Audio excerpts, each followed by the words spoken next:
Sports fanatics, Emma Harrington here, reporting from Jaguar Stadium for their first home game of the season. Last Friday night, the Jaguars took home not only an easy win against the Gators, but also the Red Carpet Bowl championship.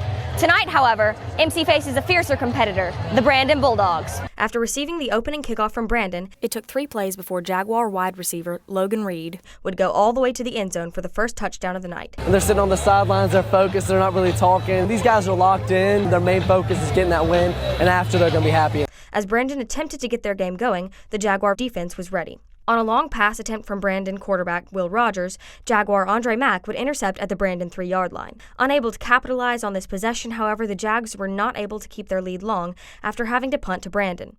Led by Rogers, Brandon would tie the game 7-7 just before the end of the first quarter. The Jags start the second quarter with possession and move the football downfield on a combination of plays, demonstrating their versatility on offense. Capped with a 4-yard run by Jimmy Holiday for their second score of the night. The Jags lead 14-7 with 6:52 in the first half. Hopefully Jimmy can lead us to victory. I think it's going to be a good game. Number 1 versus number 2. It's going to be a good game. Close game, but I think we'll win.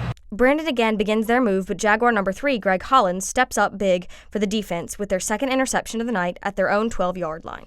A fumble by Holiday would be picked up by Brandon and carried to the Jaguar 15-yard line before the speed of Duke Arnold would make the stop.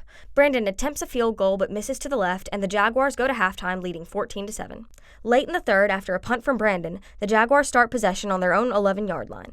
On a first down, Holiday would take the snap and run the ball to the Brandon 6-yard line. After 3 plays, Holiday scores the Jags' third touchdown 21-7 with 1:09 left in the third quarter. Jimmy would score the Jags' 4th touchdown of the night on a 68-yard run with 2:47 remaining. The Jags lead 28-7. Good offensive line play, good running backs, just a team effort right there. That's a big win for us. You know, we come in here ranked number 1, and you know we had to prove that we were number 1. Whether we are or not, we are tonight. In a matchup of number 1 versus number 2, the Jaguars outlasted the Bulldogs by a score of 28-14. Their stingy defense and steady running game were the deciding factors in tonight's game. Next week, the Jaguars are on the road, headed to Northwest Rankin, where they play at 7 o'clock. This has been Emma Harrington for JNN.